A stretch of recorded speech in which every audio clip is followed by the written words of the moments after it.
Alright, looks like we are live.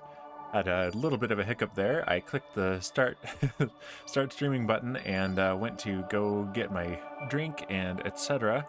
Expecting the start streaming soon screen that you see now to be up and going. Turns out I needed to actually reset my authorization for OBS to be on Twitch, because as far as any of my software is concerned, I'm on a brand new PC. So I had everything else reauthorized, reauthenticated for that, but not OBS itself. Whoopsie. So we're gonna call that a derp. I'm gonna do derp add command. There we go. So that's derp number 4 since adding the derp command. But that's all right. We are ready to go. All right, let's take a look at what we've got. Let's turn off the starting soon screen. There we go. And yeah, we are here in the tracking center. And yeah, I spent a lot of yesterday upgrading this PC. So I want to put a panel on my my About Me on the Twitch page, so that I've got my what's it called, the specs, the specifications of my PC. Before I was working with a 6700K processor i7, and I have upgraded that to a 12700K, so that's 6th generation leap, and holy cow, it's something. I've tested Minecraft, I've tested Risk of Rain 2, and I've tested Kerbal Space Program, and effectively I'm seeing twice the frame rate that I was before. Because the main bottleneck was the CPU, which wasn't a bad CPU, but it's definitely a better one now. So this is very exciting, I must say. All right, so the title here of the stream indicates we're going to be continuing what we were doing last week, which is bringing home the space junk that has a Kerbinaut in it. We are rescuing Optimus Prime Kerman, which is a viewer request from Satan, who named his first Kerbal redeem Ripley Kerman, and the second one Optimus Prime Kerman, and that's whom we are rescuing today. So let's take a look at where we are. We had Rescue 3, but I think there was an issue with the hierarchy of parts, and so it might not be called that currently in the tracking station. We've got, I think, a pod, Acadia station, or scrap. Let's take a look at the moon. It should still be here in orbit. Jobri's capsule, cargo drop pod, Yenster's scrap.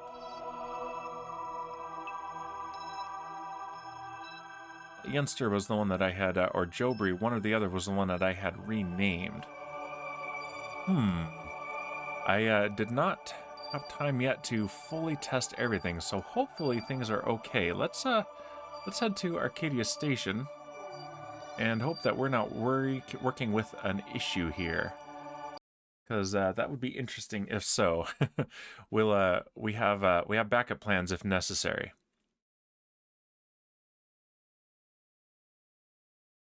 Yeah, I also was driving around the Piglet rover a bit. Okay, yeah, so this is fine.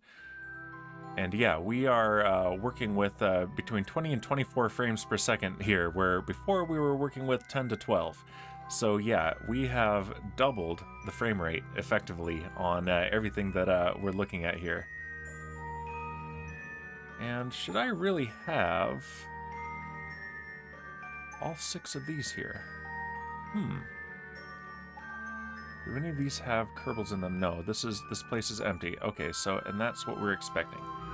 All right, yep, and we've got, this is mostly depleted of fuel because we refueled the ship. All right, let's go back here and just see what we've got. All right, I'm gonna blind you with the sun here. Boop, there we go, we're good. Kerbin and the moon. Debris capsule, the cargo drop pod, the Piglet lander, or rover rather. Youngster's scrap. Let's okay, set as target. So we don't own that one.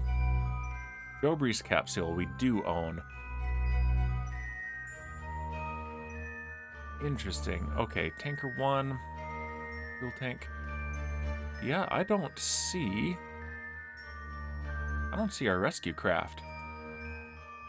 Interesting. Okay, let's go back to the Space Center. I wonder if there was a big derp. Not on my part, but on the game's part. Hopefully not on my part.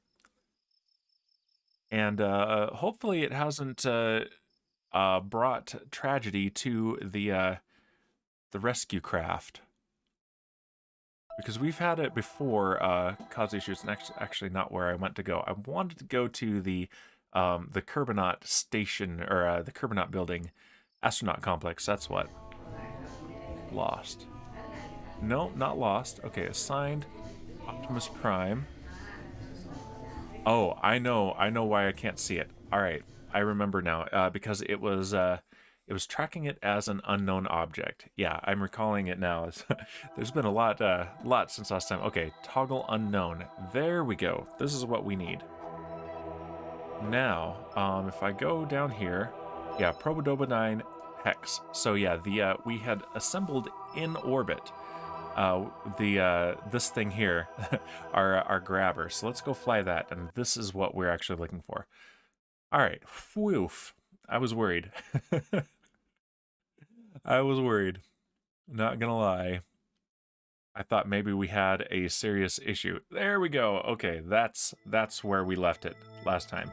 Yep, we've got our pilot Raider. We've got Elric the Troll King Kerman, who is, I believe, an engineer. Yep, and our co-pilot Bowser. And Munchie, another engineer. And Optimus Prime Kerman, another engineer. So we have 2 pilots and 3 engineers on board here. And Optimus Prime, I believe, yep, is right here. Optimus Prime Kerman, named by viewer Satan.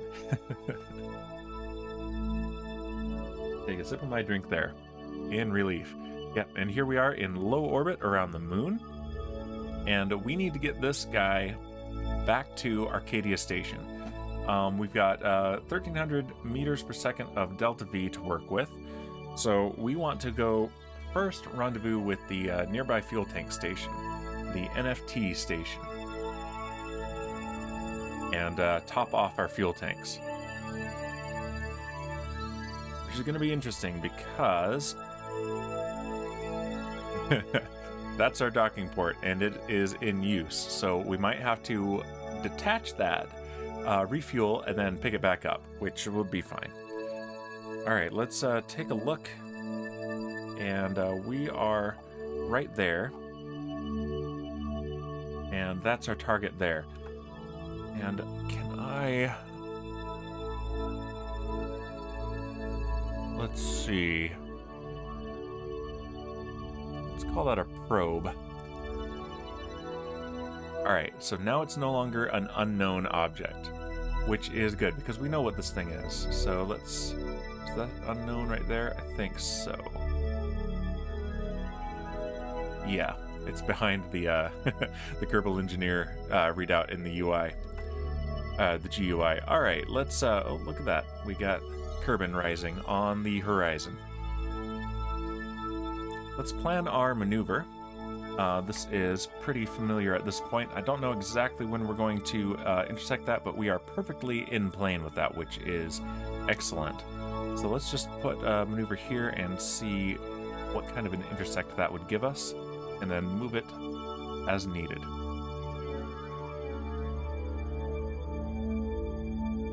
All right, yeah, we definitely want to go later than that.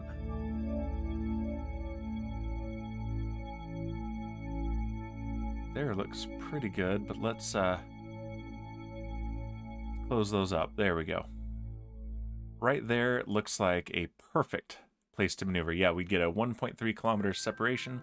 It's only 131.9 meters per second of delta V, so yeah, we can do that easily. Let's go ahead and warp to that.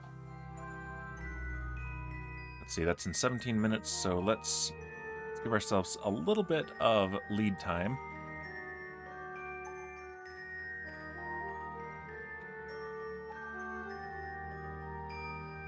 Around the dark side here. All right, we got 3.5 minutes before the maneuver node, and it's only a 3-second burn at full thrust, so we're definitely not going to do full thrust.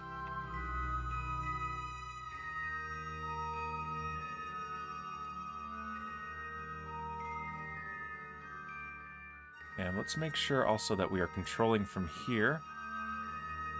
Oh, good, we are. Excellent. Otherwise, our engines will not be aligned with our control point, and that's a problem that we've had before.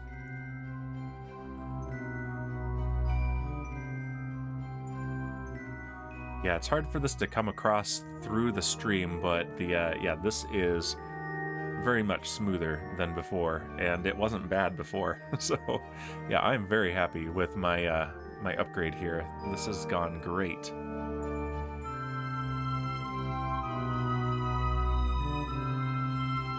I've also rearranged my desk a little bit, and I have a new microphone location, so hopefully the sound is good. I did some testing. That's mostly what I was doing instead of double-checking a lot of this. There's been a lot to do. And as far as I can tell, the sound levels are pretty good.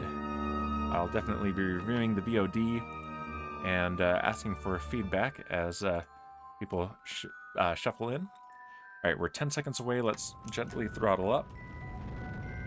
And yeah, I can feel the cargo pod, or the pod with Optimus Prime in it, tugging on this thing, taking the center of mass off a bit.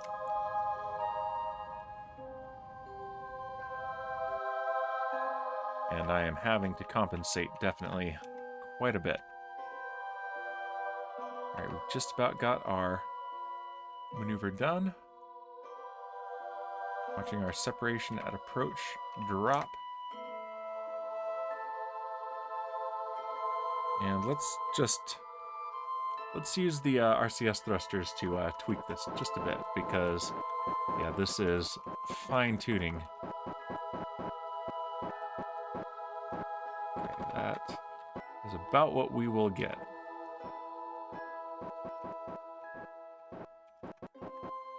All right, yep, I don't want to waste too much fuel. That is very close.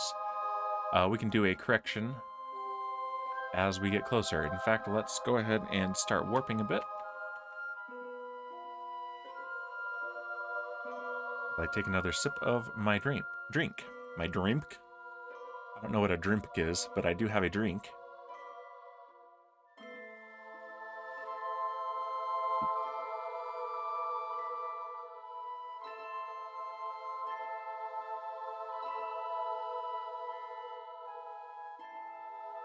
Speed this up just a little bit more.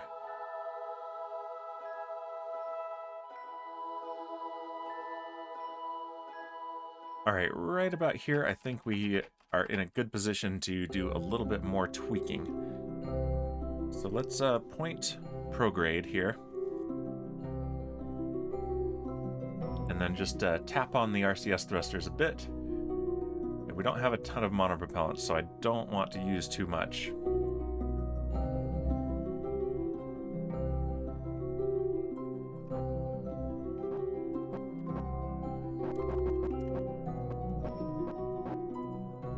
Let's turn on the engines a little bit. Whoop. Or maybe not. That was a bit much. So we'll reverse thrust just a bit.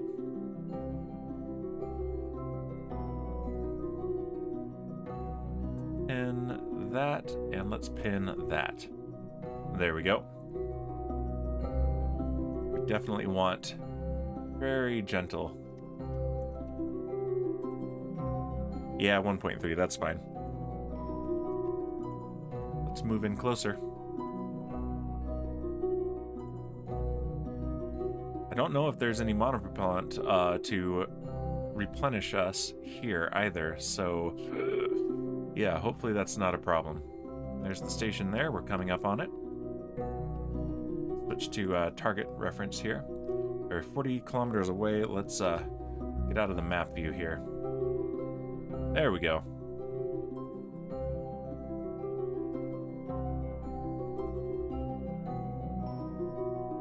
My cats want my attention. They want some snacks. This is so goofy. I love it. Haven't used the claw very much, so this isn't quite a first, but yeah, I haven't done a lot with it, so nearly a first. There we go.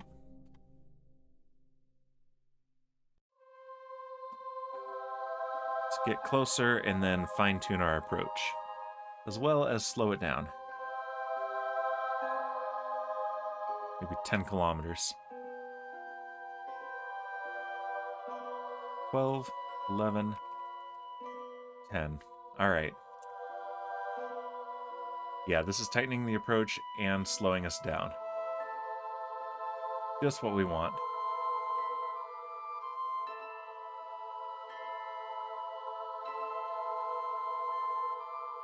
$400 meters at closest approach. 250. All right, that's pretty good. Let's leave it at that and get closer. Get a couple kilometers away.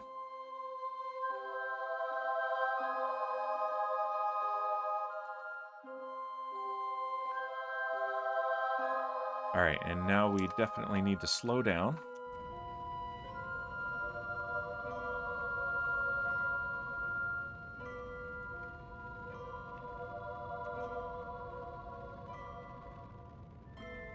And yeah, I am fighting. I'm fighting our piggyback cargo here. Thanks, Optimus Prime. You're very heavy.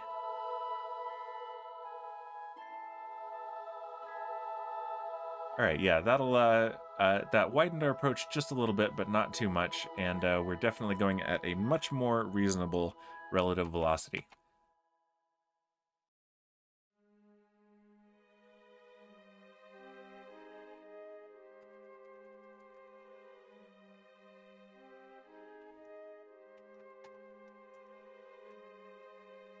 All right, and that tightens it to less than 100 meters at closest approach. So we're about able to pick out the docking port we want.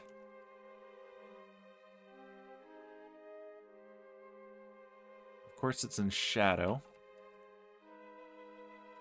In fact, we might already be targeting a good docking port. Let's point retrograde and kill our relative velocity entirely.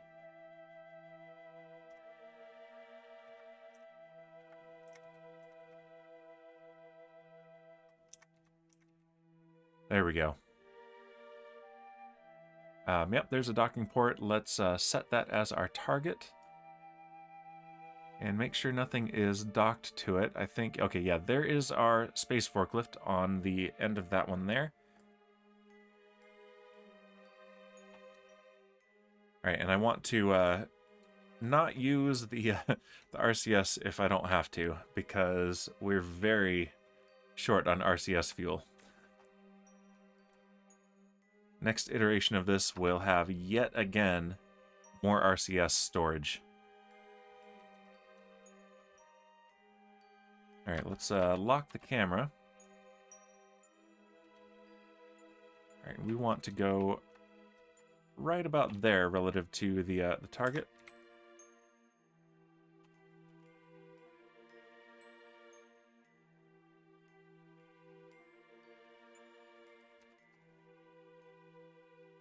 Let's turn around and be ready for our braking burn.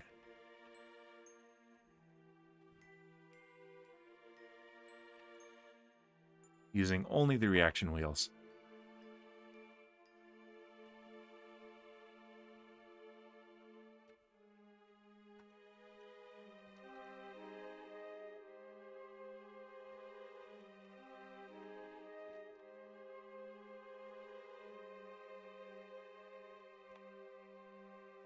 All right, and we're going to look at it from up here so that we can line up as closely as possible.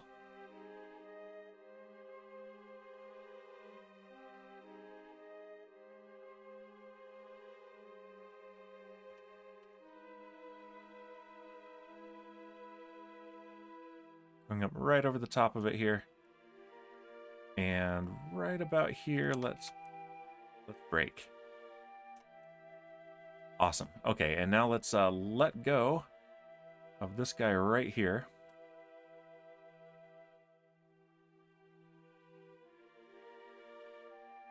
Undock. Okay. Yeah, and I wish I wasn't prioritizing this as our control point, because that's causing some issues for managing the craft. All right, and we want to... Oh, there we go. We want to control from here. Lock the camera, aim the camera. Set this as our target.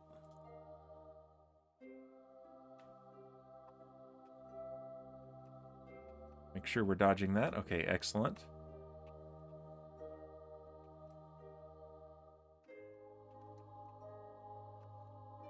And we also want to rotate this way a bit.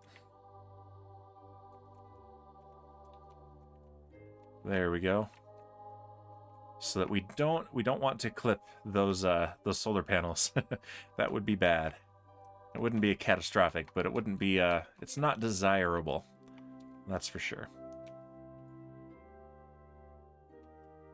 All right, now we need our RCS now.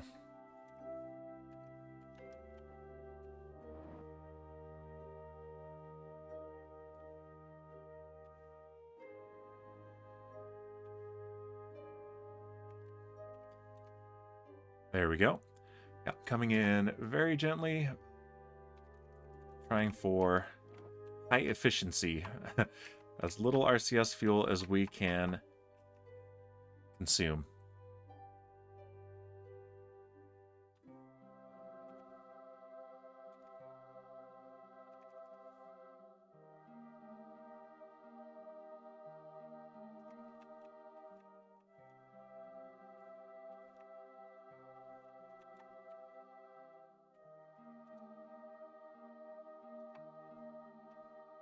We're coming in slowly and gently, enjoying the ride.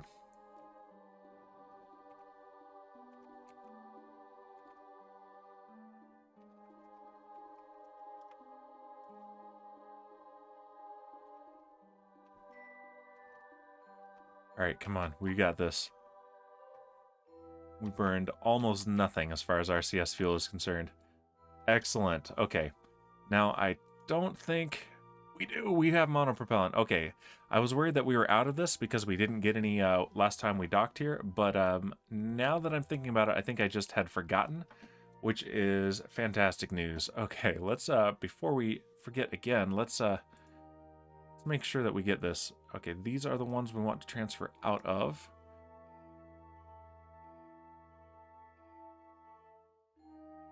There we go. And that fuels us right up. And let's see, that one there has liquid fuel and oxidizer in it. So let's find that one. That is a Rockomax Jumbo 64. And it should be right here. There it is. Okay. And out.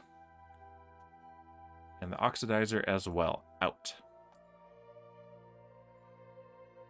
All right. And this is refueling.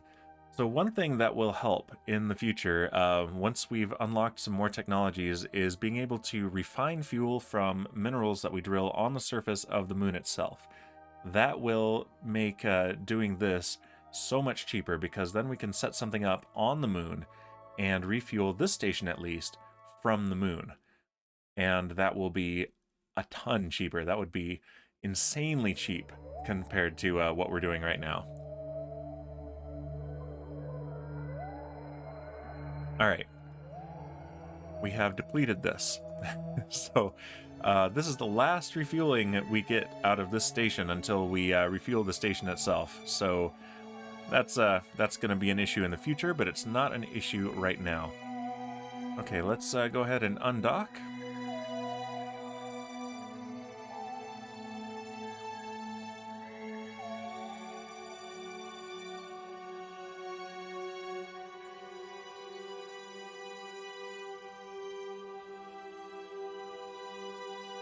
Yep, and now we have twice the delta V we started with today.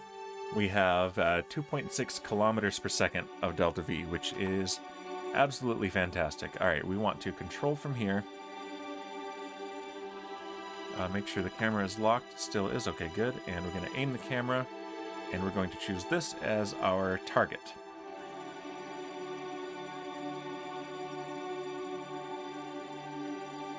Let's get a little bit more distance. There we go. And then let's turn this thing around.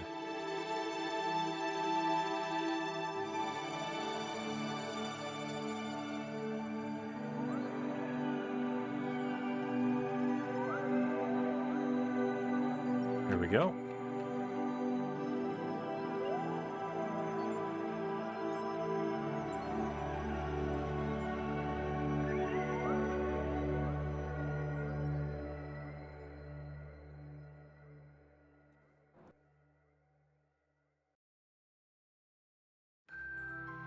All right. This will line us up. Okay, good.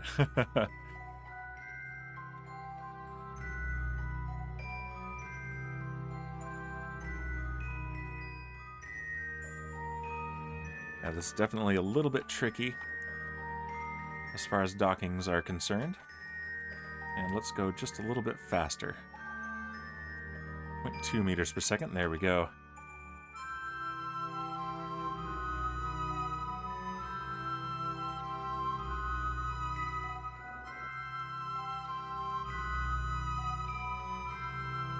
And yeah, looks like we have pretty decent alignment. Let's actually switch to this and control from here and set this as our target. And that way we can, yeah, this thing definitely has some responsiveness. All right, cool.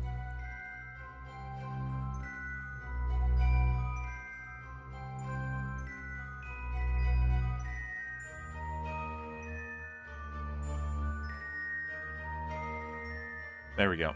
Yep, trust your nav ball, Dan. Trust the nav ball. All right, 15 meters away. 10 meters away. Let's double check our alignment. It is looking good.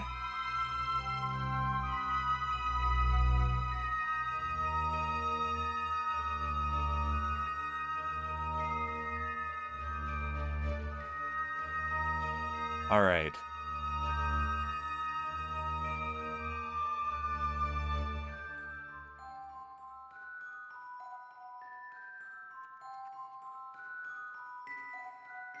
And there it is. We picked it up. Easy. I mean, it was kind of tricky, but we we did it. Now, we need to get back to Arcadia Station. And even that is not the end of this story. We need to get there, and then we need to come up with a way to safely bring this piece of debris back down to Kerbin. Alright, so let's take a look at where we are. We need to escape the moon's orbit while dropping our orbit around Kerbin, which means we want to burn right about here. So let's go ahead and just warp to there. It's an hour away. Yeah, we're going real slow in this higher lunar orbit. And yeah, we are 2 weeks away from our next optimal MOHO transfer window, so hopefully we'll have some more scientific experiments that we can send there. If nothing else, we will send something that we will hopefully be able to get into orbit. All right, let's go ahead and burn. Full thrust. Jeez. Yeah, this thing is really throwing off our center.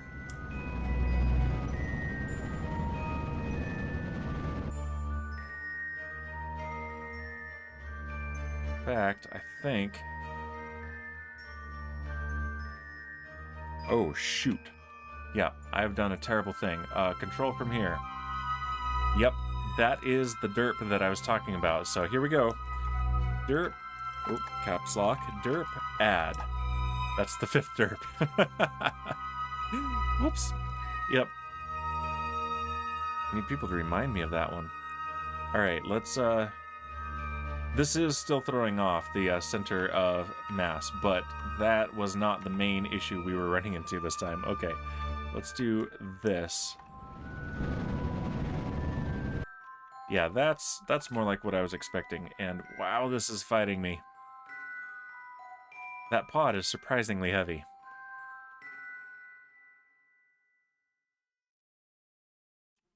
Alright, I gotta get back this way, and we're gonna go into regular stability assist mode so that the computer isn't also fighting me.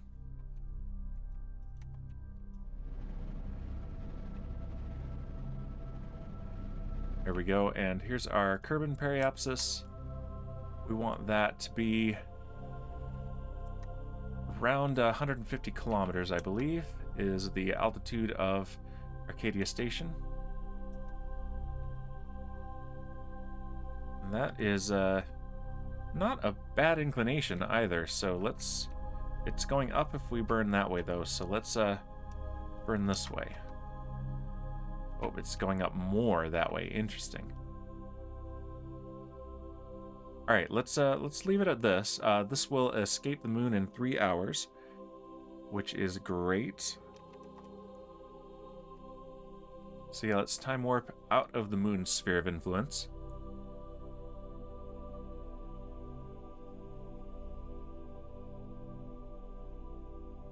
Unfortunately, we're far away from that descending node. Let's get out of time warp and let's plan a maneuver. Hopefully that can reduce our relative inclination as well as our periapsis.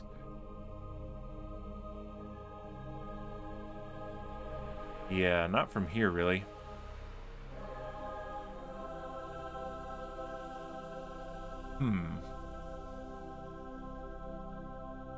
Wow, we'd get there in 2 days. All right. But yeah, we can do some about it. It's just not the optimal place to change our inclination. Yeah, we can do that maneuver. So yeah, if we simply burn normal to our current orbit, I don't need the maneuver there. That was just for seeing what we could do.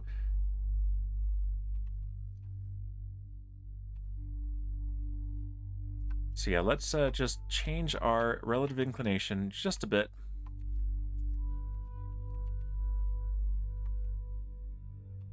And then we'll work on our encounter.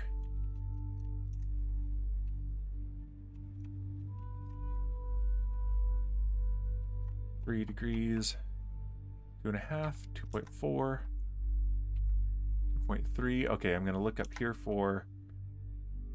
Okay, that is as much as we're going to be able to change it from here. Yeah, otherwise we really need to be at the ascending or descending node in order to leverage our orbit properly. So now we're going to point retrograde and adjust our periapsis, which I'll pin right there. There we go. That's a little bit better for reading that.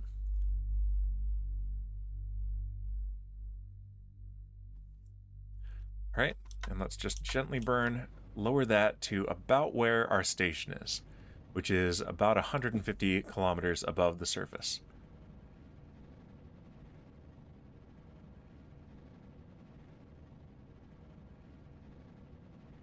Yeah, that's difficult to read, but we can read it up here.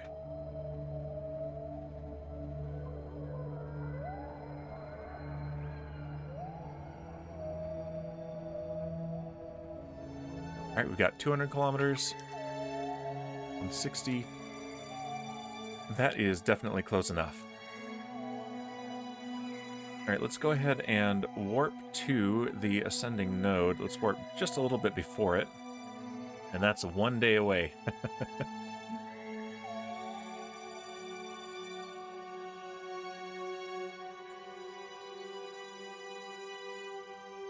And there's our station. That's what we're after. Doing a ton of orbits while we're descending towards Kerbin.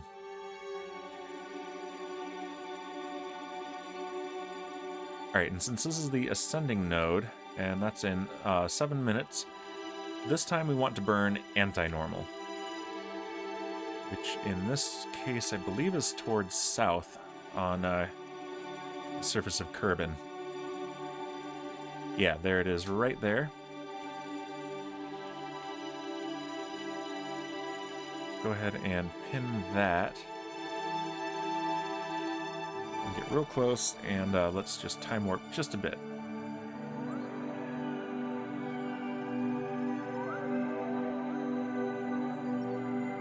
And this will help us get right in line with our station.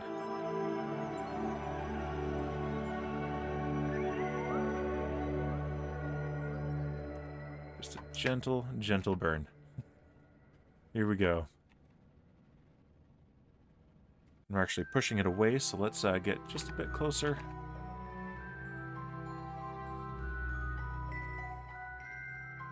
All right, we're 10 seconds away from the node.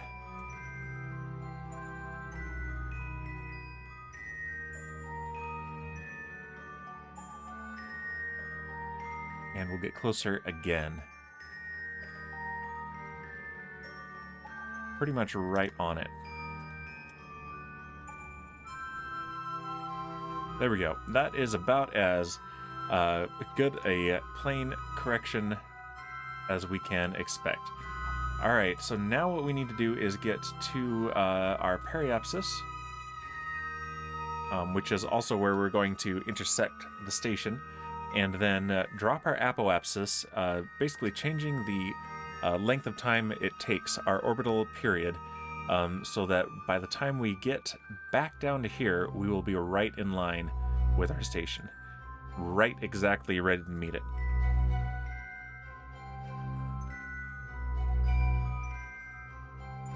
In fact, we'll probably let that thing circle around several times.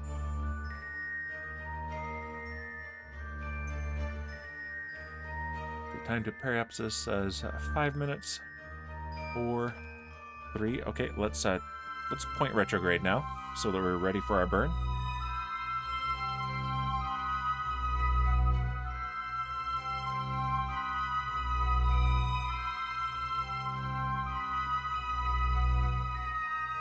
Now this is a highly eccentric orbit.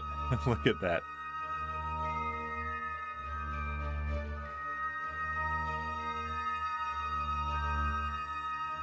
All right, and we are 2.5 minutes away from our periapsis, so let's get closer.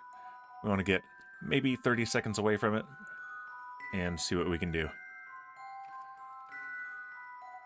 Zoom in and pin this, actually. There we go. Just the intersect. Perfect.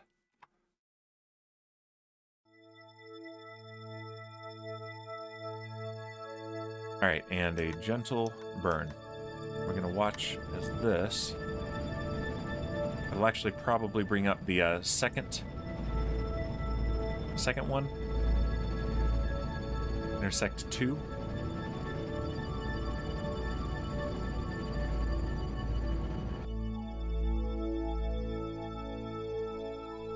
Hopefully it does. There we go. And that is in 2 hours. Okay, yeah, we're gonna leave it right there. So yeah, let's do this orbit, and then we'll do some course corrections right about here. And yeah, we've changed our relative inclination just a bit, but that is all right. We will fix that as we approach. So that's in 1 hour and 53 minutes. So yeah, this is about a 5-minute lead time. That's pretty good. Just what we want.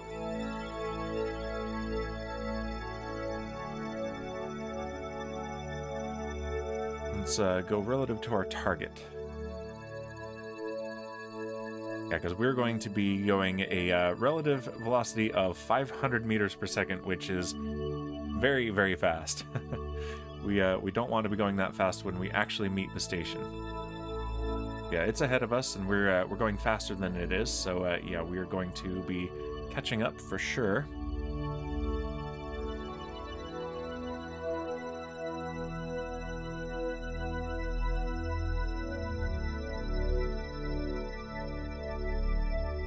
All right, let's see what we can do about tightening this approach as well as slowing down.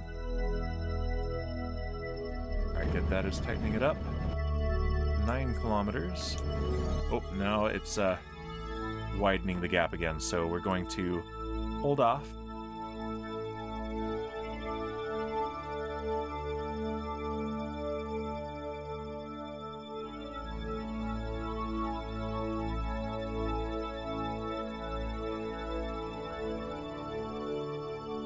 There we go, we're 70 kilometers away from the station.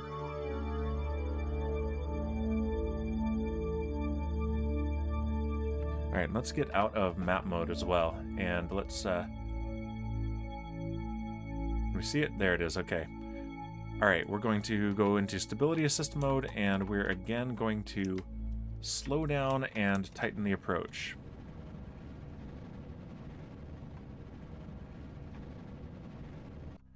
That is not tightening it, but it is slowing it down, which is good.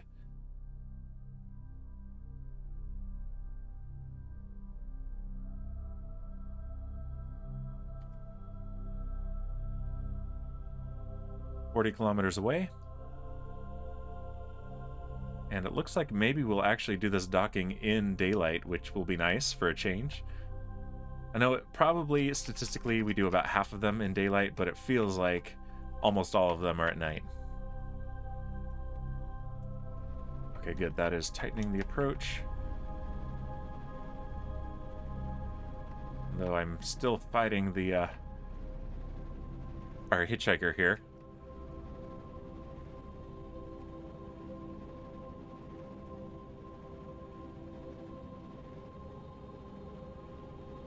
All right, 8 kilometers. 7 kilometers. 6. Jeez. 5. This is rough. 4. Okay. Let's point retrograde again, and let's get a little bit closer. Oh man, I'm looking forward to not fighting this thing. We're actually gonna have to park it. Huh. Interesting. Okay, so I'm probably gonna have to... Oh, this is gonna be interesting. Yeah, not exactly sure how we're going to park this. We'll probably just set it down close to the station in pretty much the same orbit, and it'll drift a little bit. But I think what we'll need to do is, we have plenty of engineers on hand, so let's bring some parachutes up and attach them using EVA construction mode. I think that is the play. And yeah, the sun is up. We're going to do this in daylight. All right, let's tighten the approach again. And that is telling me that it's actually widening it. Let's look here.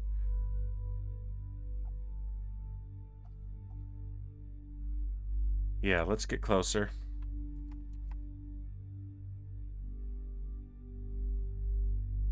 Yeah, and I see where this is drifting. Okay, cool. So I need to burn over here to push the retrograde marker onto the anti-target marker. And there we go. That is tightening the approach.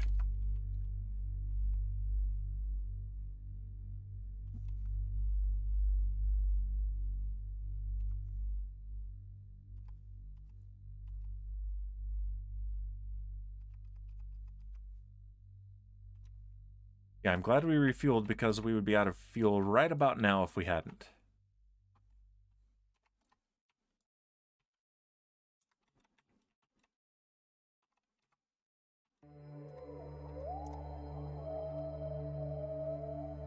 All right, now it's giving me, yeah, two intersects here in the map, and that second one is 600 meters away, so that's what we are looking for.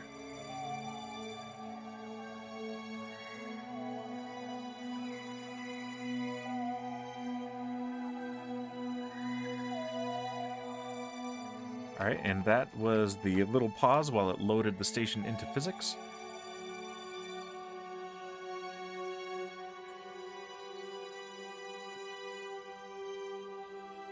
And yeah, here we have our separation and approach is 611 meters. Okay, cool. We are looking at the right approach now.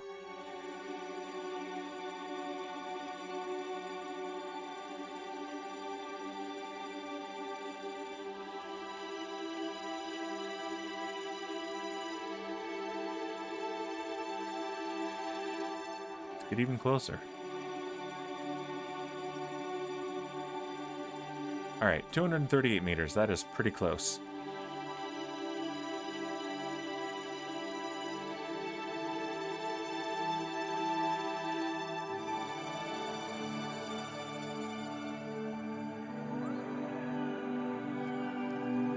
All right, let's kill our relative velocity.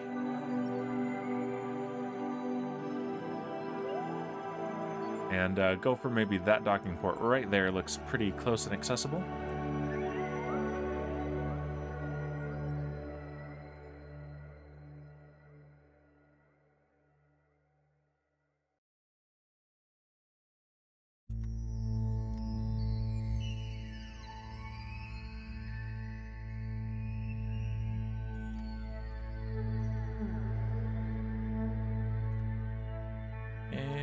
There it is. Okay, we have matched course. So now we want to get closer. Let's control from here.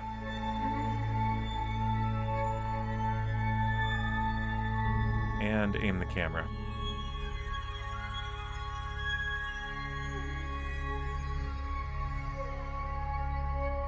Wait a second. Control from here. I was clicking on the wrong... Yeah, and aim camera. I was clicking on the wrong docking port, and that was going to point us the wrong way. Fortunately, I averted the derp by noticing what I had done. So no derp that time. Come on. Steady. There we go. Steady.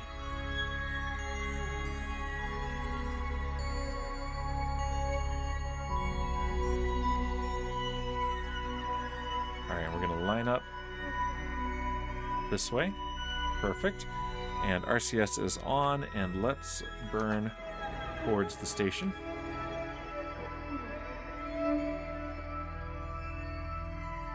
And are we close enough to click on that yet? I don't think so. Can't quite pick it out with the mouse. All right.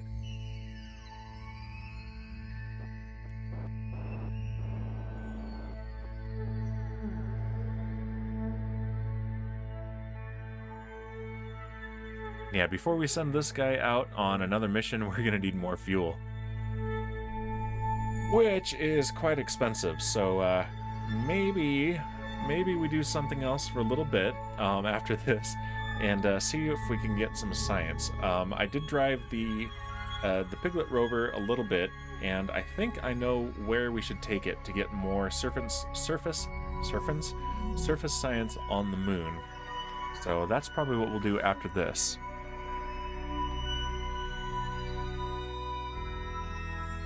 Move in closer.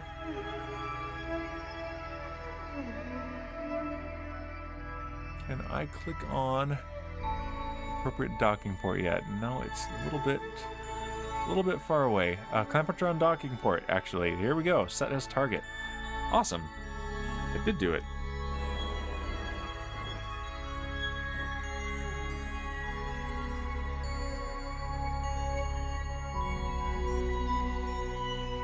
Yep, that is the one indeed. Here we go. But we're gonna have to get close-ish and then move this thing. I wonder if I can just set this thing on course for that port and let it go. That would be okay. That's the challenge. That's the challenge. Can I set this thing adrift and have it latch onto that docking port?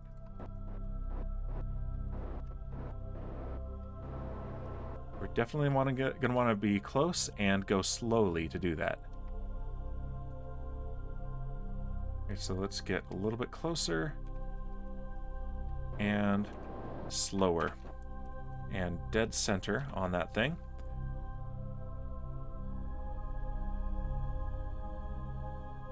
And again, closer. Minimize the drift here. All right.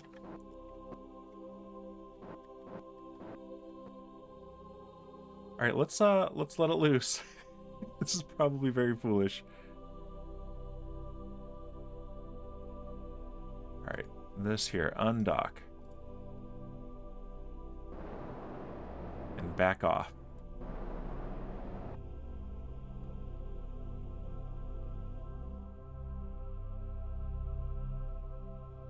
All right, set as target and control from here. Right, there we go. Whoa, whoa, whoa, whoa, whoa, whoa. Let's turn on stability assist here. Okay, we need to point right now. Okay, there we go. that was a thing.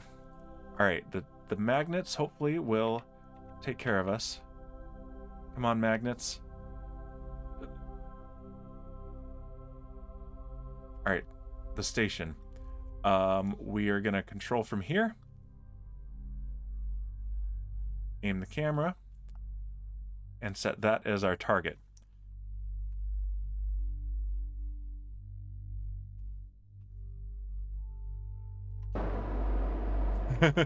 This is completely ridiculous here.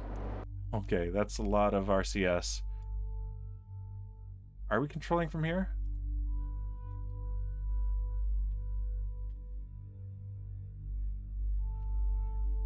Okay, that is weird.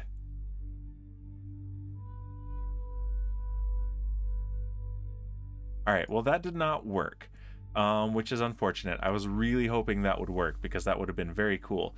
We do have a Kerbal aboard, a Kerbal that we want to rescue. So let's go back to this guy here, and that is still our target. So we can get back on track for that thing, which has moved now, which is a thing. Is that... Okay, I think it's on a safe path. Oh, add that to the list of ridiculous things we've attempted in this game.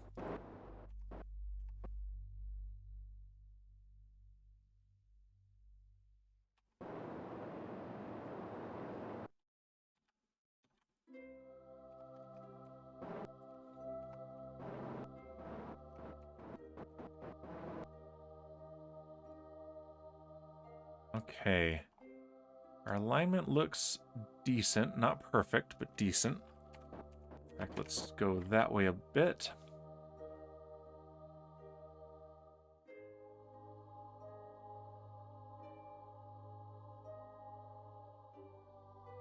Is the camera aimed here? No, it was not. Okay.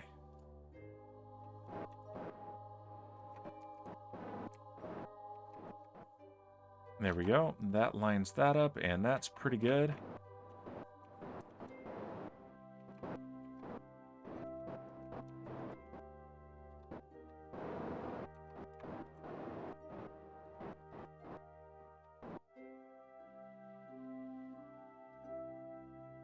All right, and we are docked. Professional. All right, so let's just send something very small with some parts.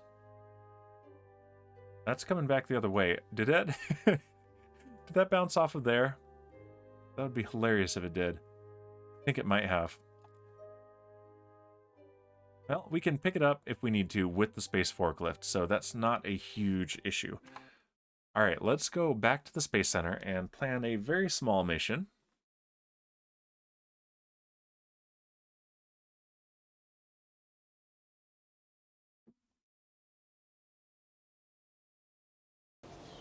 Basically, we want to send some parachutes And Optimus Prime can attach them himself. He is an engineer after all, so he is, we hope, qualified to do the modifications to his own pod, which we've just mostly rescued. All right, so what have we got? We just need a very small rocket. Let's go ahead and design one from scratch. Let's put the, this is the one with the prograde retrograde. Okay, cool. This is our most advanced probe core. So that's the one that we are going to use right now. And what we need is a very small upper stage. It doesn't need much. We definitely want... Okay, what fuel tank am I looking for here? Probably this guy. Alright, and for engines, let's go for something very efficient. But small. Okay, that's much more efficient than that one. That one is terrible. This one is really good, though. Alright, Terrier. And yeah, that alone has 1900 meters per second of delta V. So that's going to be really good for our final stage. Although we're going to add a little bit to it as well. Let's add some RCS. Not a ton.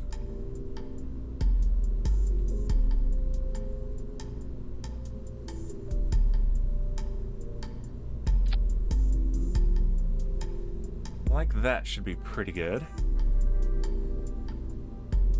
We definitely want a docking port on the top.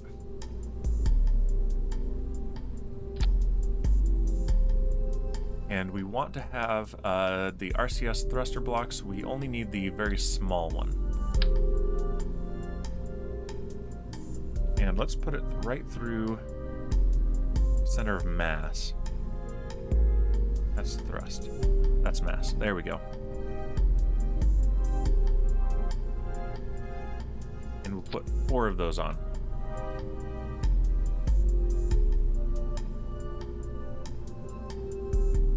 And is it any more expensive to have the orthogonal 5-horn? It is. It's also more mass. Alright, we only need the angled 4-horn, because that will give us plenty of control. Let's add some solar panels as well. Just the cheapo guys.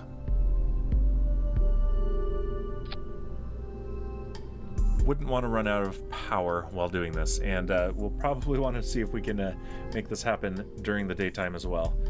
And we're also forgetting something pretty important here. We are forgetting the cargo. Let's see. How big are these guys? Too big. Okay, let's take those off for now.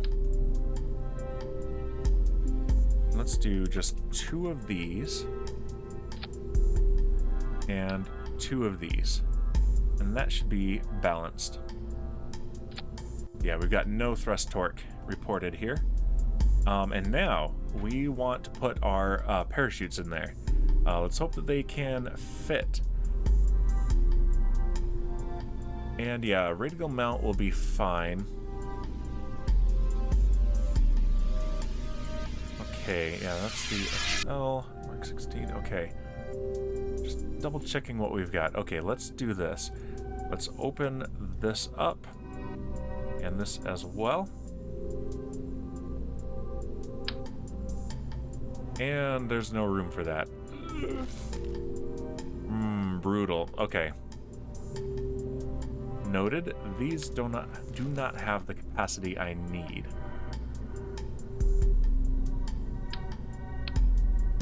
So back to cargo. And this here hopefully will.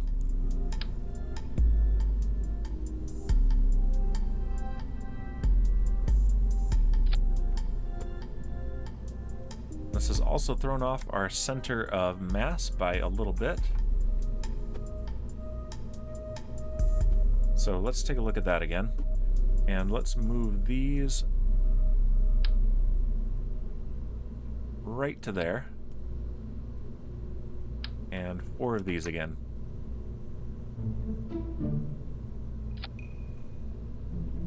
Okay.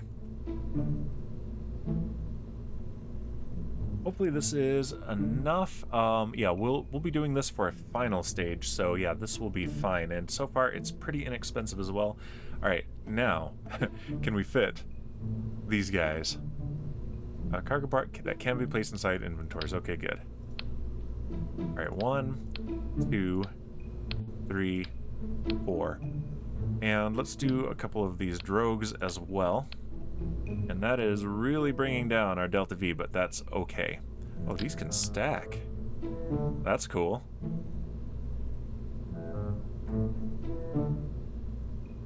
Alright, that should be fine.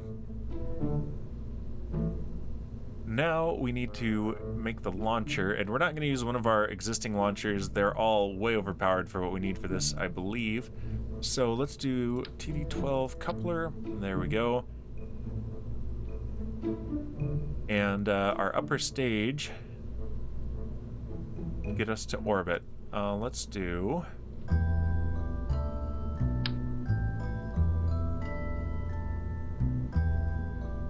Is that all I need? I think maybe.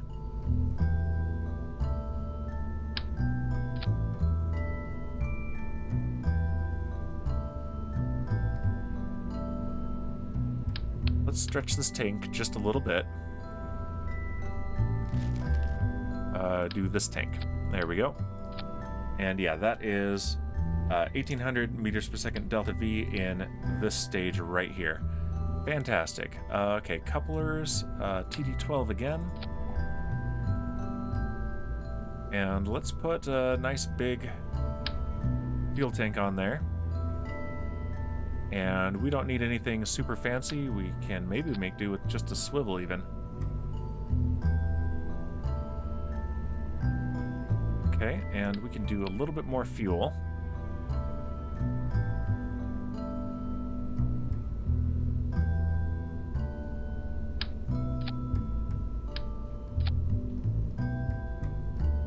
Okay.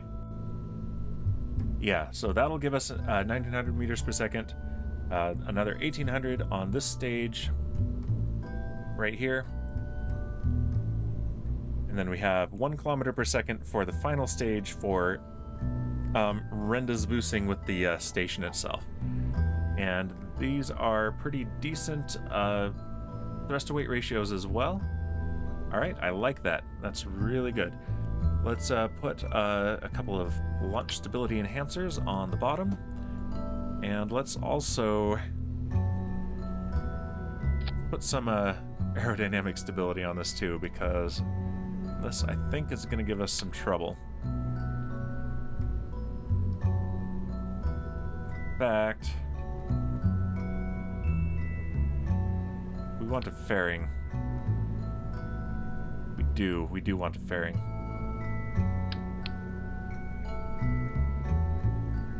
Just a little one.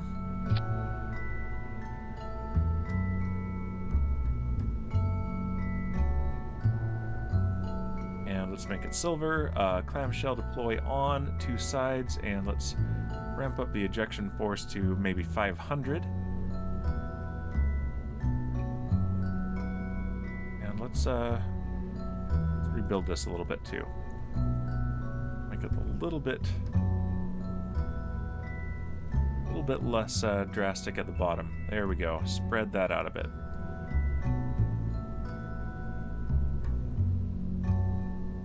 There we go. I like that. And that goes on there. And what did I have here? Basic fin. Okay. We definitely want some fins on this thing.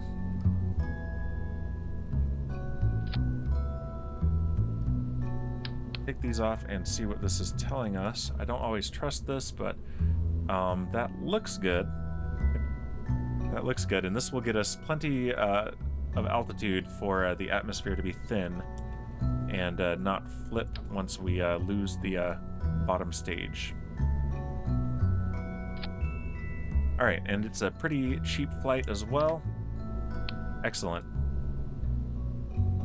Let's check our staging.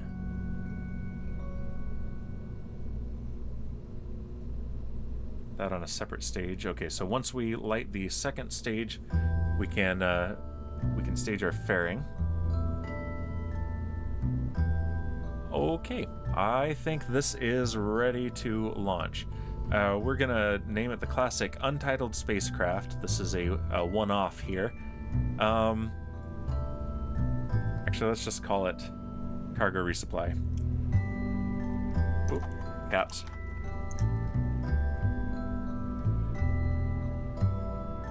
And hey, we have a first-time chat from viewer Kinetic Crystal. Hello, how are you? I am doing great. Welcome to the stream.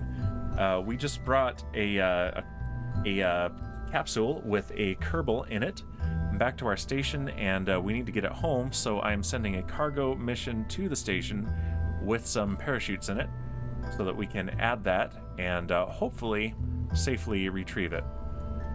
And it is a Kerbal that was redeemed by a viewer for a rescue, and so a viewer has named it Optimus Prime. So Optimus Prime Kerbin will hopefully be coming home safely. Hopefully safely. All right, take a sip of my drink while we let this load up. Okay, cool. And so let's choose Arcadia Station as our target. And how are we looking for our launch window? Pretty much as non-ideal as possible, but that is okay. We're not going to worry about that. We'll launch and we'll get our approach. We've got plenty of Delta V to work with, so let's throttle up, stability assist on, and let's open up the MechJeb flight recorder. I like my charts and graphs, so here we go. Altitude, we want acceleration, and we want dynamic pressure. Okay, here we go. We're gonna launch, and this is an untested one. I landed on Duna for the first time in 4 years. Oh wow! So hopefully, in the near-ish future, some Duna landings are in the works.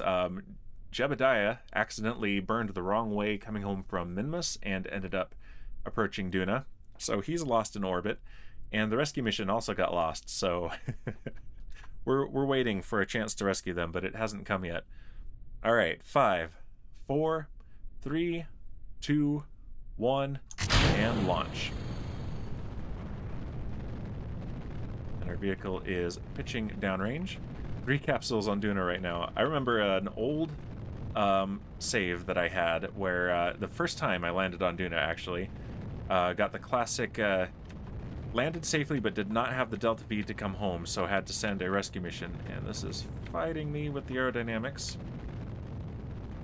I don't want that aggressive a gravity turn. There we go. Yeah, so I sent the rescue mission, and I just unlocked the 3-man capsule.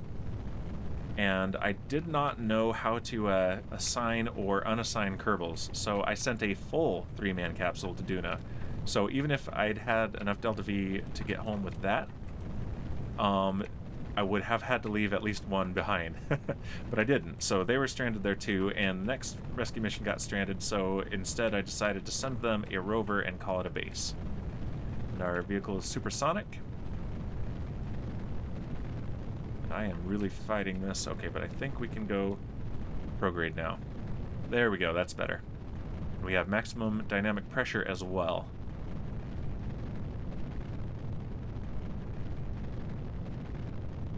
Alright, let's go ahead and point prograde. We have main engine cutoff, stage separation, and second engine start. And things look pretty stable. Excellent.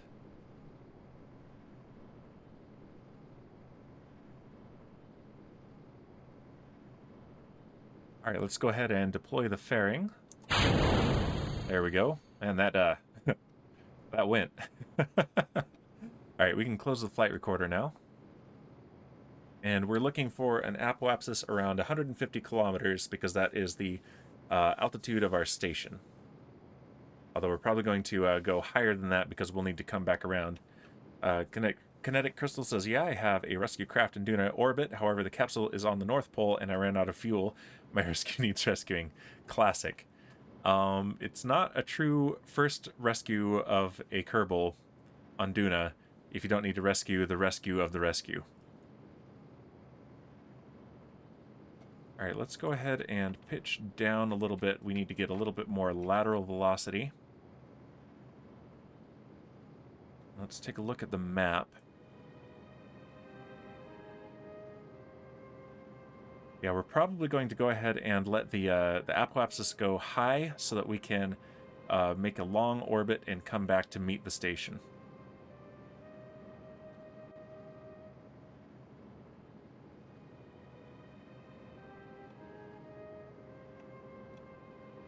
Yeah, I'm going to point right at the horizon here. And yeah, I hope I've got the Delta V for this. I'm starting to wonder if I've wasted too much. Fortunately, this is a very cheap launch, so we can launch it again with some adjustments if necessary, which I think it will be necessary.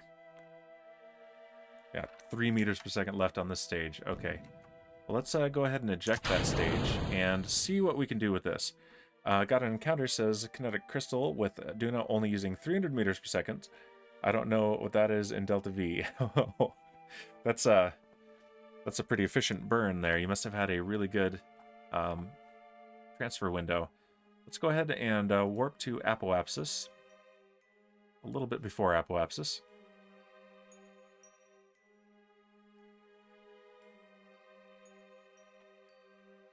And let's see how much Delta V we have left after we make orbit. I think we were fighting the atmosphere too much and wasted a lot of the Delta V.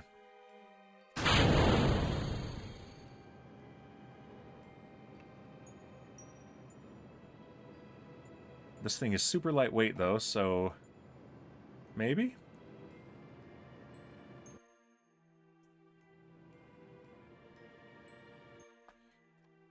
Alright, what does our encounter look like? Pretty bad. It's really bad, in fact.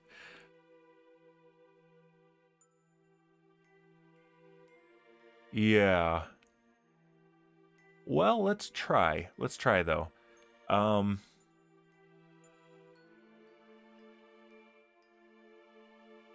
Yeah, let's go here. And we're going to need to burn prograde and widen the orbit. And I don't expect this to actually work.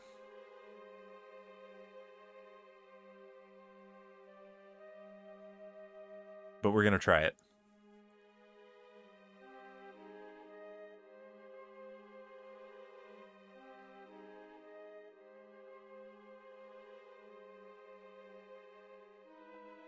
Alright, so there's the target at the separation. Okay, so we want to look at this probably, and that.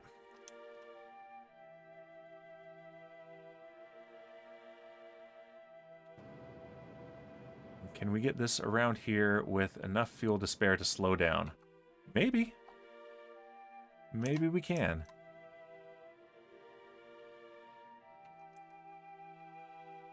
We also have our monopropellant.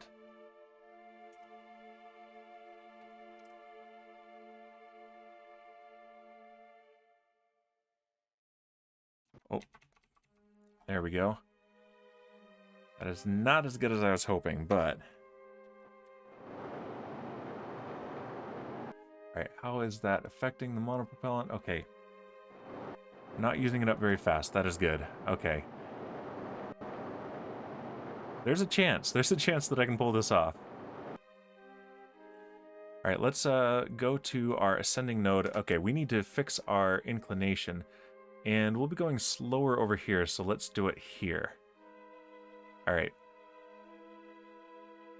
Warp here. And that's the descending node, so I'll need to burn normal to my orbit.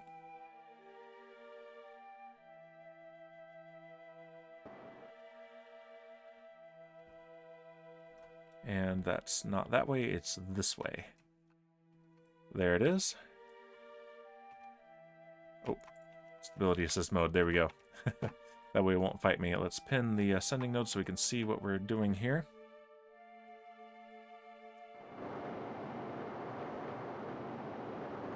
Is that helping? Relative inclination is going down, okay.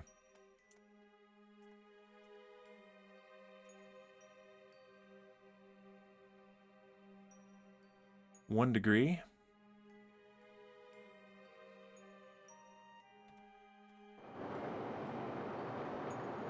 All right, we got about 0.12 degrees. Using the monopropellant here for fine-tuning this. And I think that's about as close as we're going to get that from here. Okay, so now we're going to warp to here. And see if we can fine-tune our approach. We only have 191 meters per second from the main engine. But we have a little bit more in our RCS. So hopefully that is enough. My fingers are crossed.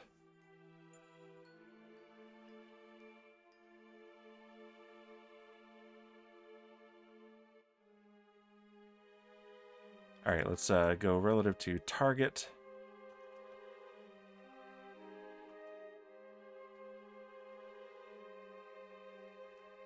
Where is that target? Okay, it's right below us, actually. So we probably want to burn this way, radial out.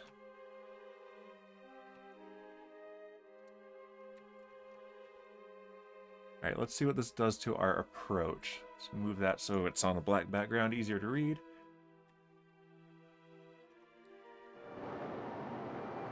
That is bringing it down.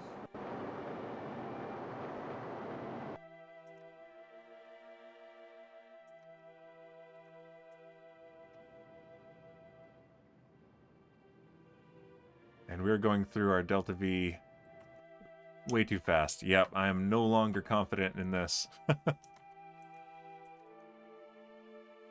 All right. Well, dang it. Dang it, dang it. Gonna have to do this again, I believe. With just a little bit more power. I think more power coming off the pad will make the biggest difference. So maybe I add just a little bit of SRB. Meanwhile, we're making more space junk, so that's something. Whoops. Yeah, we're going 210 meters per second relative to our target. Yeah, this is not gonna do. It's over there.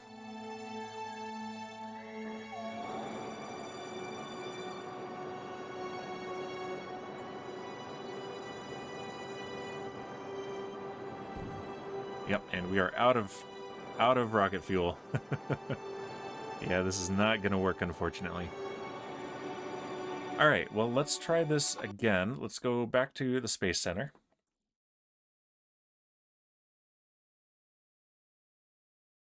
And let's just modify this design just slightly. And or you know, we could go grab it with the space forklift.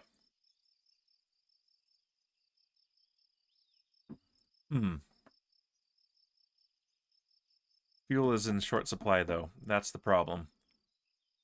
Yeah, let's redesign it. We might be able to catch it with the space forklift, but we'd be using up a lot of fuel, and it is very expensive to send fuel up to that station. So I'm hoping to get some more science before we do more resupply so that I can redesign my heavy lift rocket with better efficiency.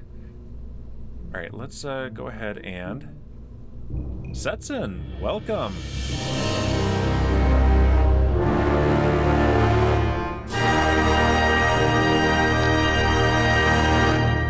There's your fanfare. Welcome, Setson. Thank you for the sub.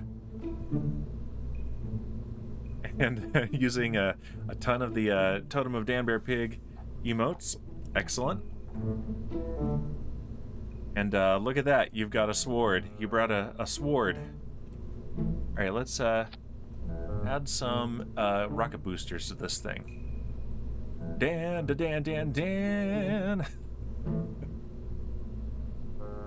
All right, let's see. The shrimp, I think, will be more than enough. Ooh, what's this one? Their sword. Whose is that? Whose emote is that? I don't know. Is that a regular Twitch one?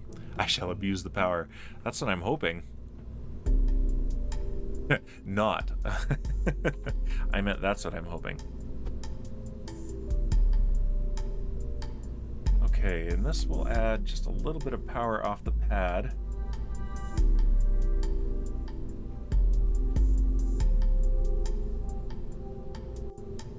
Okay. Which will hopefully be... It's a regular Twitch one. Nice. Shows how much I know about Twitch, right? Okay, and let's do that and bring these down just a bit.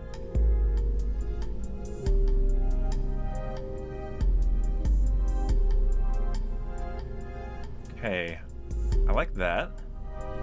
Yeah, I sent this thing up to the station, or tried to, and I did not have enough fuel, so we didn't get there. And it is filled with parachutes that we are going to add to the pod that was containing the Kerbal that Satan redeemed for a rescue, which was Optimus Prime.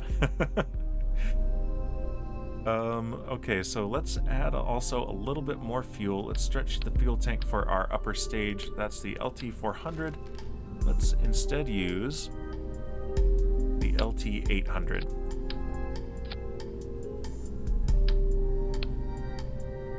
And let's double these. Let's do 4 boosters. So aerodynamics, we want to put the the very small nose cone. Nope, that's too small. That's even smaller. That's huge. Oh no. There you go. Burst. Yes, you got it. No one had redeemed it yet. Okay, that's the one. The small nose cone. That's the one that's the right size. All right, so now I want to shift this over here. And then duplicate it over here. And they are clipping a little bit more than I am comfortable with, so let's fine-tune the placement just a bit. That.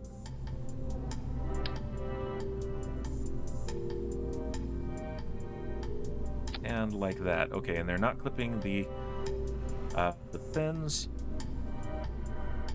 How well are they aligned? Okay, looks like I nailed that. Excellent. No torque. Okay, perfect. Okay, so that will give me about 1.8 thrust to weight ratio off the pad. Just what I want.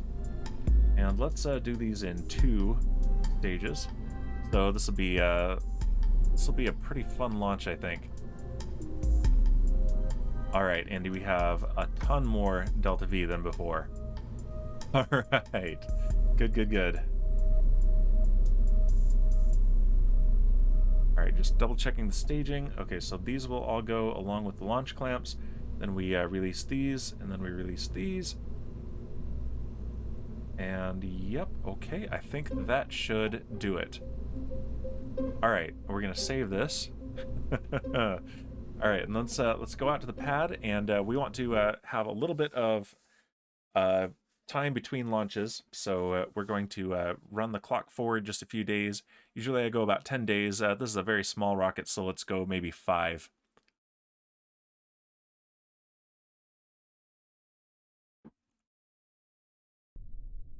All right, taking a sip of my drink while the pad loads in.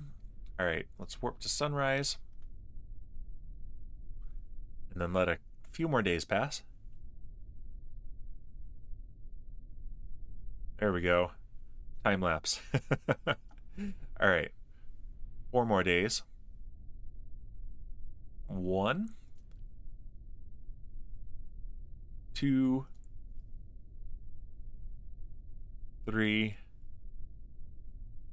4. And the main downside of this is giving the pod a little bit more time to drift away from the station. So we're gonna have to go retrieve it with the space forklift, but it shouldn't be too bad. Fingers crossed. All right. Let's turn on the flight recorder. Throttle up, stability assist on, and we want altitude, acceleration, and aerodynamic pressure. All right, here we go. 5, 4, 3, 2, 1, launch. Oh, look at that. That is a beautiful launch.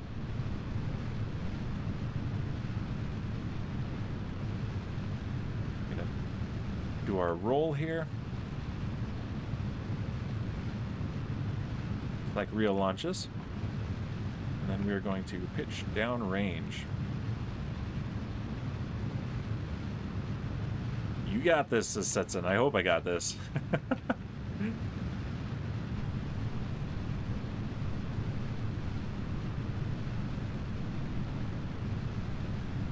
Alright, we are pointing prograde. And our vehicle is supersonic. We have SRB burnout, stage separation. There they go. And that is maximum aerodynamic pressure as well. Steady, steady. Steady indeed. All right, let's let this go. All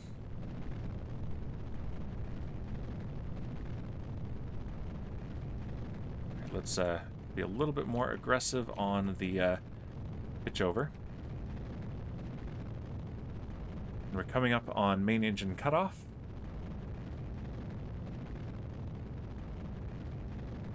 There we have main engine cutoff and stage separation. And second engine start.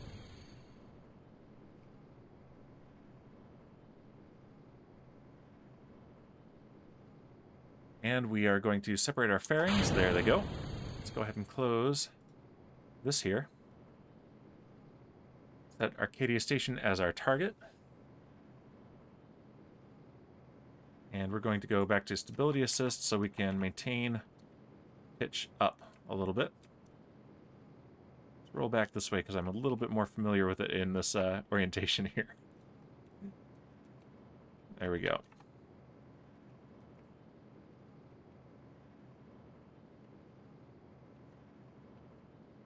Gonna move over here so that we can not get too far out of plane with the station.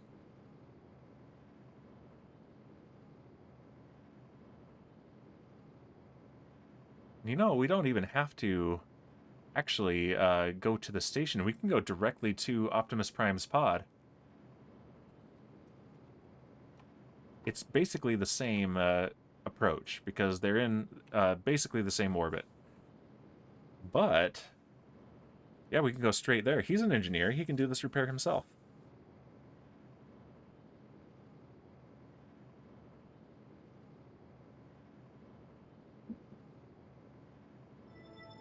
All right, here we are in space.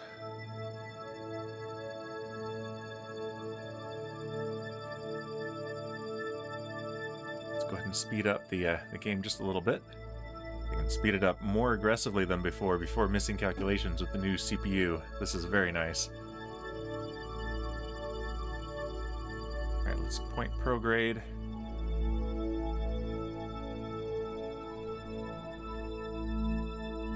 And yeah, let's go back to target selection, and it's going to be... Might actually have to do this manually because it's a little bit odd how this is working out. Okay, yeah, because it's giving us the part name for the core, so let's set that as the target. Awesome.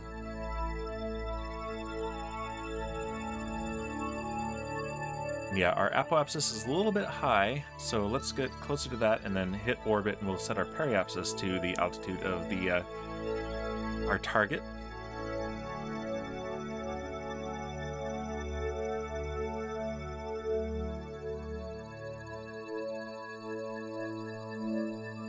Right, about 30 seconds out, we'll light the engine again. Bowser, good morning. Welcome to the stream.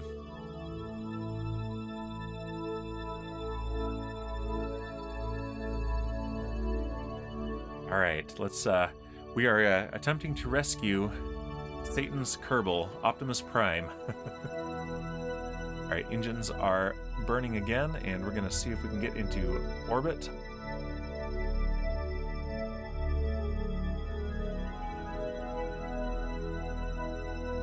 Only got one kid today, so a quieter house, huh?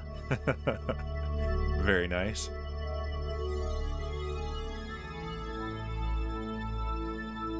All All right, we're pushing the apoapsis away, which means we're doing very well. Let's go ahead and get closer to it. Pretty much right on it. And we're gonna go for a periapsis of 150 kilometers.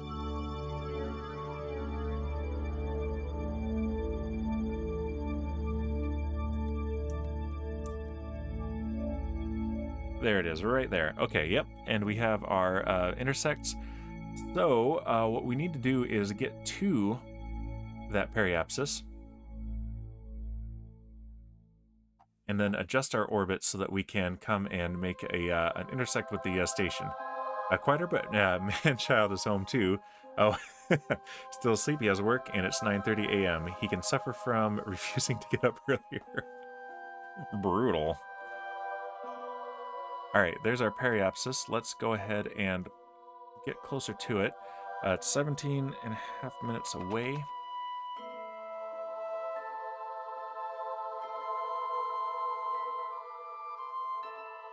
Yeah, I know a bit how you feel. I've got the next week without the stepdaughter home, so I don't have to get up early to take her to school. Although, doing so is pretty fun, so it's a trade-off.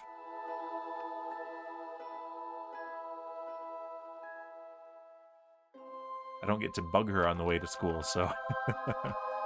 Alright, intersect 1, intersect 2... Yeah, let's actually get... here. We'll make this our new periapsis. So let's warp just a little bit earlier than that.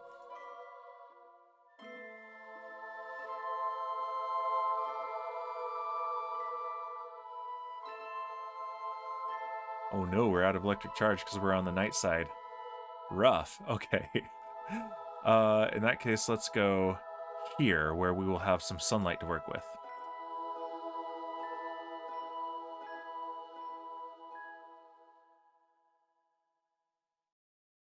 And that will be a lot better. Pin that and pin that.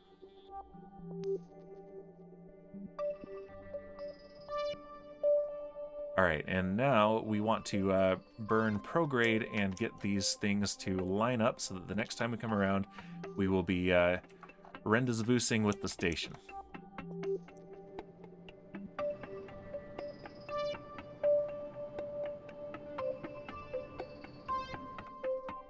Or not the station, with the debris. Okay, there's what we're looking for. It is coming around. As soon as these are in alignment, we have our orbit. Then I'll catch up with chat.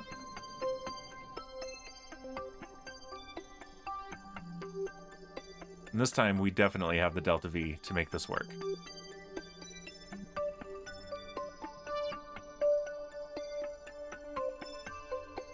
Okay, that is as close as we're going to get here, and then we'll need to make an adjustment here at the descending node.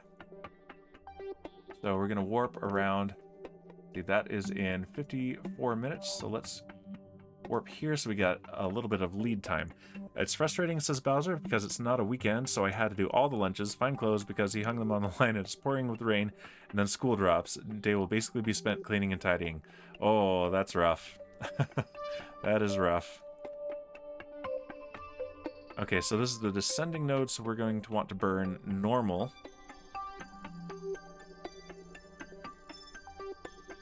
As opposed to anti-normal. We'll go here. And then we will warp to the descending node and then adjust our inclination so that we match the target.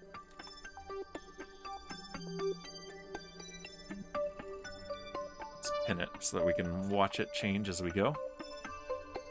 It's also up there in the HUD.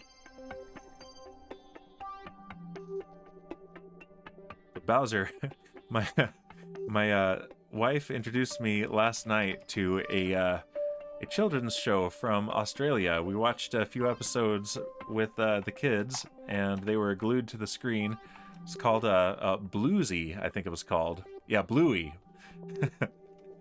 That was it. It was I was actually pretty entertained. Although the other dog, I think, should be called Orangey if they're going to be consistent, right? So I kept calling the other dog Orangey and getting in trouble. Also, there wasn't nearly enough swearing for me to believe it was truly an Australian show. Bluey and Bingo. Yeah, I kept calling him Orangey and Blongo. And yes, I was getting in trouble.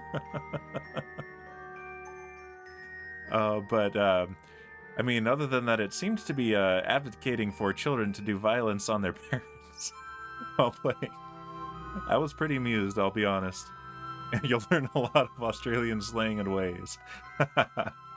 Very nice. Okay. Alright, we've matched inclinations with the target. And our separation will be 10 kilometers, which is not close enough. So let's get out of this view. We don't need to be in that view. Here's our cargo container. There's our target. Let's look at our resources. Electric charge is good because we have sun access. Now, we need to slow down.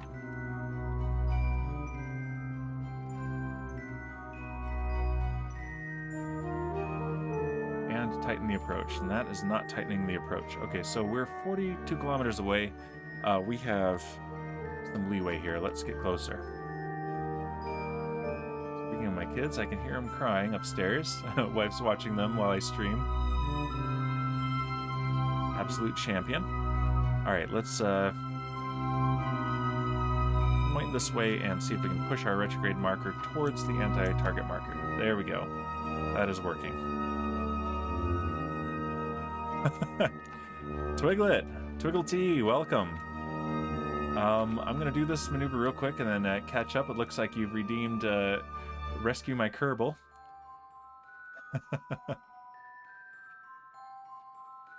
Alright. Okay, that is pretty good for now. Okay, so redeemed Rescue My Kerbal and named him Keffrey Bezos. Okay, should that be a pilot, a scientist, or an engineer? Bowser saying, I like Blue episode Sean. I haven't seen that one yet. We watched the magic xylophone one, and I have some questions. So, what exactly gives that xylophone power? Is it channeling a divine influence? Is it haunted? Is it kind of like the One Ring? Is it imbued with the essence of some powerful being? There's some interesting questions here that the show just does not satisfactorily answer, in my opinion. Okay, we are an issue here. Okay, let's just point, retrograde, and kill our velocity. Magic of child play. I mean, probably, but I mean, this has some implications. You could use this in military applications, I think. Let's see, let me pause for a second. Twiglet saying, how are you doing, Dan? I am doing great. I have upgraded my PC from an i7 6700K to an i7 12700K, and I'm getting twice the frame rate in all the games I've tried so far. It is fantastic. I am loving it. Honestly, don't mind which profession Keffrey Bezos has. All right, I'll let it be random then. Wait until you see the magic asparagus wand. Oh no, that's just terrifying to think about, a magic asparagus wand. I'm already afraid, and I haven't seen it yet. All right, we need to tighten this approach, and that appears to be doing it. Okay, stability assist mode. I don't need to be fighting my my autopilot. Loving the new PC feel. Yeah, it's I rebuilt it from scratch, so completely disassembled, completely reassembled. Only new parts. Okay, that's that stage spent. So let's open this up. There we go. Completely new build, but the only new parts are motherboard and CPU. But was able to improve some things, even the cable management a little bit. But the cable management, I'm gonna have to do some serious case modding to do any better on that. I'm in an old Mac Pro case, and it was not made for this configuration. Let's see, Bluey episodes are great, honestly. One of the best kids shows in years. I'm in a few Facebook groups, and there are a lot of American moms out there whose kids are obsessed. Target sells Bluey items. Oh, interesting. Well, I was pleasantly surprised. I'm always wary of kids shows. I'm always like, okay, what horror am I gonna have to endure? But it was pretty fun. So yeah, I'd watch that with my kids for sure. Let's see. My kids have a lot of Bluey toys and teddies and bedding. Nice. It's always nice when it's built. So Twiglet, it booted perfectly first try. I was very pleased with that. So this is build 3.5 for me, I'm calling it. So this was originally my very first PC build about 5 years ago, right when the price of graphics cards went insane. So for the price of a 3080 Ti, I could do this upgrade 4 times, which is nuts because it cost me about 650 bucks, but is a huge upgrade, and I'm very pleased with it. Mine didn't want to run Windows when I first built mine up. Yeah, it booted up. I had to re-authenticate a bunch of things, like Twitch and OBS and stuff, because it considers it a brand new PC with a new motherboard in it. But yeah, there were, at least so far, no real hiccups. And being a Mac Pro case, the one feature I missed from my last motherboard was that I could boot it up, use my keyboard as the power button, and it had a power button on the motherboard itself, which was nice because I didn't know how to wire up the built-in power button. But having since built a custom PC for my Minecraft server and a gaming PC for my stepdaughter, I have learned a lot since then, and now for the first time in 5 years, my power button actually works, because I can no longer do that. I actually had to, the first time, boot it up by sticking a screwdriver in there to connect the right pins and hotwire the thing. But yeah, it's great. Okay, I read that. Couldn't get the BIOS to recognize the flash drive. Oh, that was a thing that I had the first time I built it, yeah. Can't remember what I did in the end to fix it. This one was originally a Hackintosh, actually. And then Apple announced that they weren't going to do anything to support any of the new... Ooh, I'm going to run out of electric charge. Any of the new NVIDIA cards. So I was like, oh, scrap that. I don't need a Hackintosh after all. So, yep, now it's just my Windows PC, but the case was definitely not made for this, but I absolutely love the case. It's so cool. Alright, let's, can I get in here and hibernate? Oh, nope, I want to pin that, actually. There we go. Alright, let's get closer. And I'm hibernating to save on electric charge. And then we're going to kill our velocity, and we're going to need to be very careful about this docking.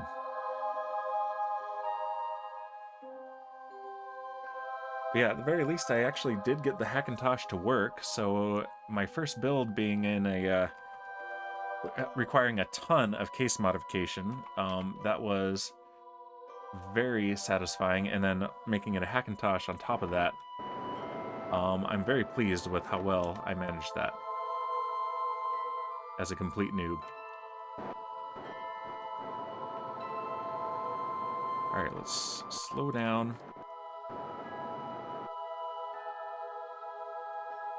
Yeah, we don't have a lot of battery charge here. This is not good. Let's just get right on target.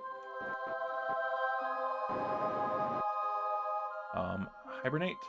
We have very little power left. Okay. Alright, let's get close.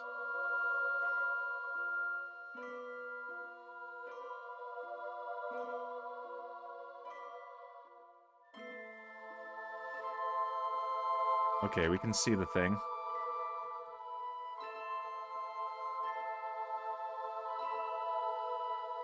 And out of hibernation, we have just a little bit of time here.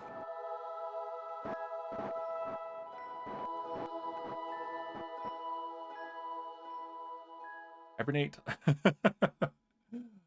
Okay, we're gonna get within 145 centimeters. That's pretty good. Okay. All right, let's switch control from here. Set this as the target. And let's point right at it. That. There we go. And we really don't have to dock it, but I'd like to, so let's actually turn that on. And there we go. Yep, just as the batteries die. Okay. Can we get a lock? I think we did. I think we've got our lock. Okay, perfect. Amazing. We did it. Just as the batteries die. Yikes. So, yeah, sometimes it really does make a difference whether you're doing this in daylight or night. So let's actually warp to sunrise. GG, says Setson. GG indeed. Okay, so we've got some light now, so you guys can see what's happening. All right, now, Optimus Prime Kerbin. Let's go on EVA. And let's go ahead and let's go into EVA construction mode. There we go. And we need to place these parachutes. So let's put the drogue chutes on first. Let's do this right here and this right here. And then let's place these. And so we're going a little bit overboard here because we want this thing to survive. And let's put that. And let's go local. There we go. And let's shift it forward.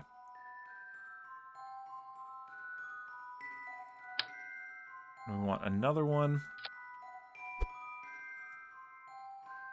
Like that. There we go. Perfectly timed.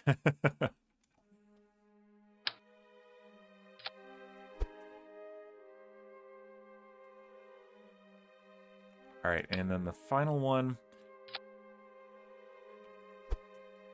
There we go. All right, so here's the thing. I hope that this will properly save him. Let's go ahead and just take this entire assembly down. Go ahead and let's get out of EVA construction mode. Board. And we've got fuel. Let's turn SAS on, go retrograde. We have some electric charge again because we have more batteries connected. And also we're in the sun. So let's, all right, let's do this. All right, Optimus Prime. We have 500 meters per second of delta V. Plus whatever our RCS will do. So let's use RCS first. Speed up the game a little bit. And yeah, our periapsis is dropping, which is good. And we are headed towards the apoapsis. So yeah, we're doing this at an efficient place to do it.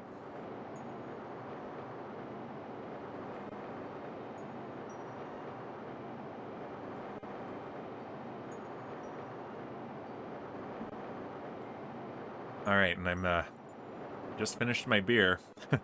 Okay, so which ones are the drogues?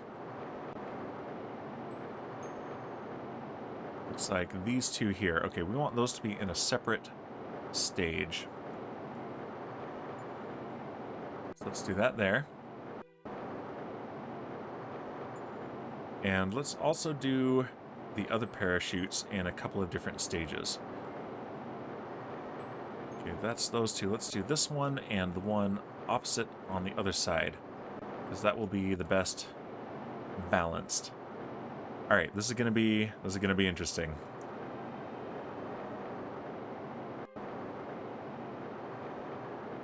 This is very questionable what we're doing here.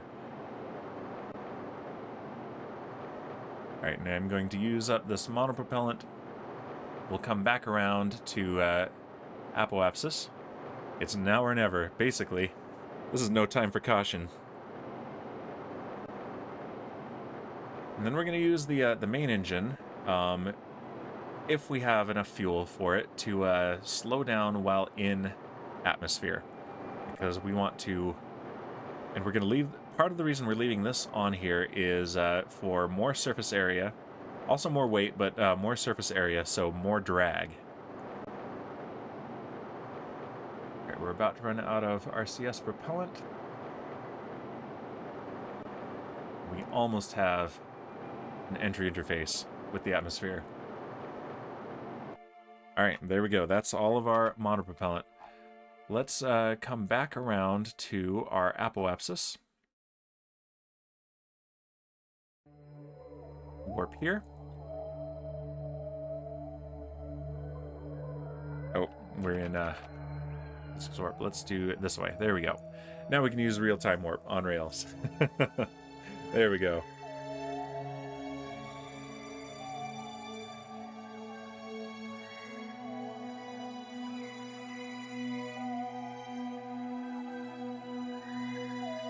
All right, and here we come back around to our apoapsis. Let's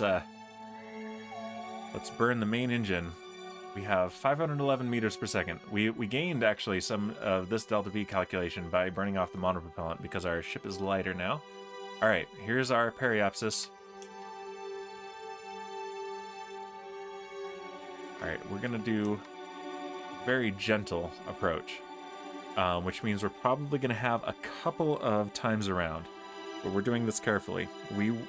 There's a lot of money on the line, plus Optimus Prime Kerbin, and I don't think Satan's even here, so if I kill his Kerbal while he's not even here, that's just rude.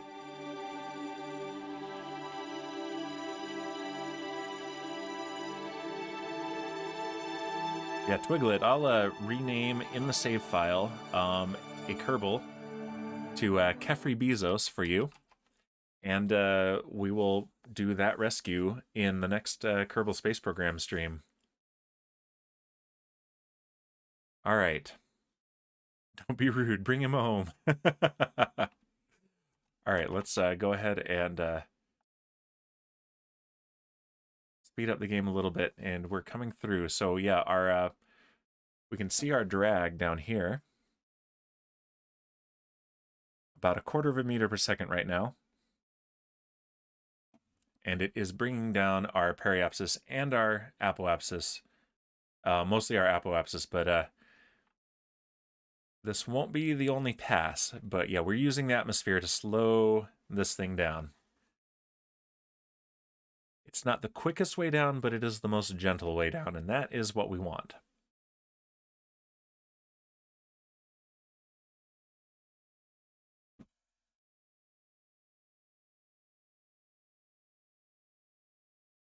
All right. Yeah, actually, nope, there's only going to be one pass because our apoapsis is now inside of the atmosphere as well, and that is fine. So once we get some of the atmospheric reentry effects, we're going to hit the engine and bleed off as much speed as we can, which is about 0.5 kilometer per second.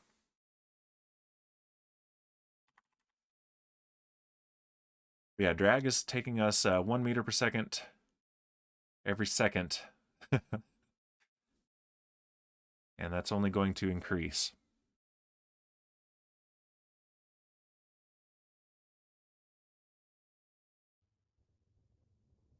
Yep, there's no turning back now. Here we go. Let's we were gonna want some cool views of this.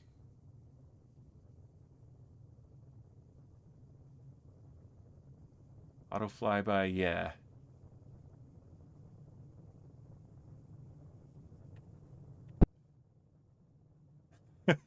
Look at that.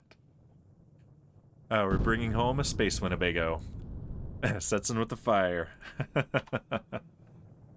All right. This is the start of the reentry effects. Once we start getting our plasma trail. Yeah, we're slowing down, which is great. Still, though, we're gonna use the engines.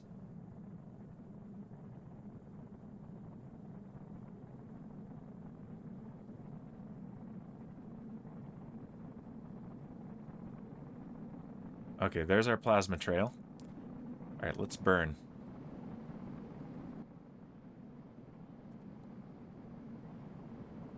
Hey, that actually looks really cool.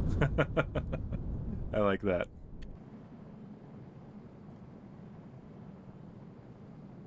All right, I feel very confident in this now.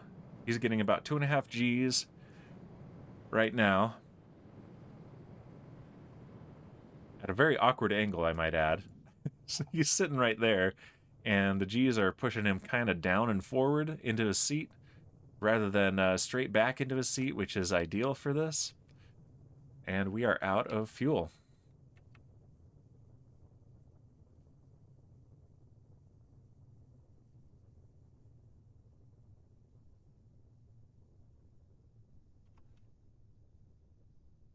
Okay. Yeah, this is going quite well. All right, our drogues are about to be safe. Okay, yeah, let's release the drogues. Okay, so they're staged, but I think that they are programmed. Yeah, at 2.5 kilometers of altitude is when they will go. So we have some time here. And we're going to run out of electric charge, but that's fine. With the pilot, we can still handle everything here. It's all mechanical, what we're doing.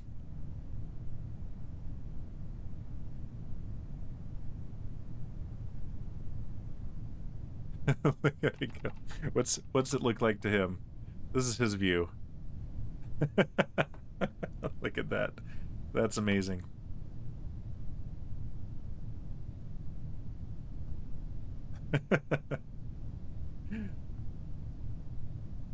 This is what Optimus Prime sees out the window. There's the ocean right there. Yeah, we're gonna have a water landing.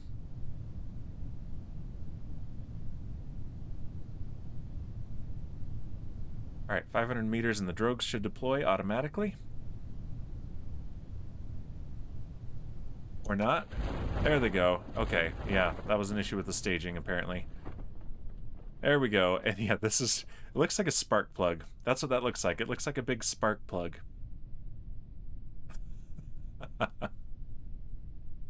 Better than just lost in space. Yeah, so now this is what he sees. What is that out there? I can't mouse over it. Don't know. It's something orbiting, so it might be a satellite. All right, let's go ahead and deploy the next set of chutes.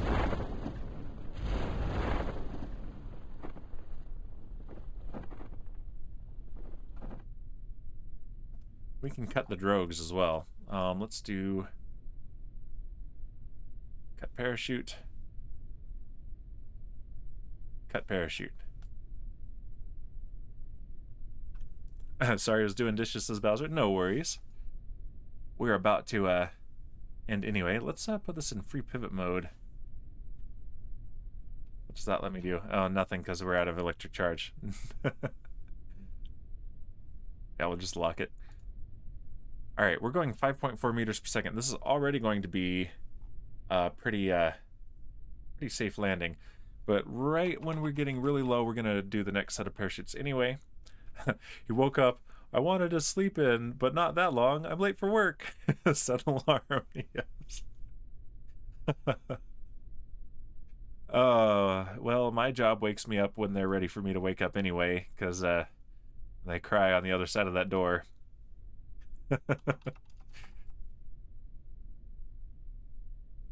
All right, other set of chutes. Now it's to sort kids' books and put board games away. I'm gonna lurk. Good kitties. Yeah, we're about to end anyway, though, Bowser. So no worries. Yep. As soon as Optimus Prime Kerbin is down on the ground and we see how much money we get, we're gonna call it. And then next time we will rescue Keffrey Bezos and hopefully get some good science. Middle of the ocean at night. It's spooky. Yes, it is. Nice view of the stars for Optimus Prime, though. Look at that. It's actually a really great view. I like that. Yep, that is the ocean. It's real dark in the stream, I know. All right, we're 50 meters above the surface, going 3.5 meters per second. Nice, safe landing, and we didn't have to detach the spark plug, so we're going to recover that too and get a little bit more of our money back. There we go. Safe. let's get a screenshot of that. This is hilarious.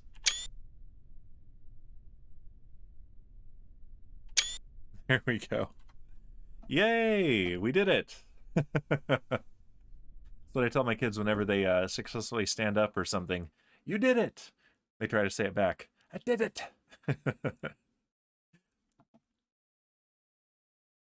2020 celebrate is that one. Okay, that's another Twitch emote. I don't know the Twitch emotes. I should. You did it, says Setson. Twiglet says, I have a fear of deep water, so that's nightmare territory. Nice. Oh, we even got a little bit of science. Oh, because it returned from orbit around the moon. Very cool. And yeah, we've got some money. We recovered about half of our launch costs, which is nice. And Optimus Prime is ready for his next assignment, and a level 1 engineer.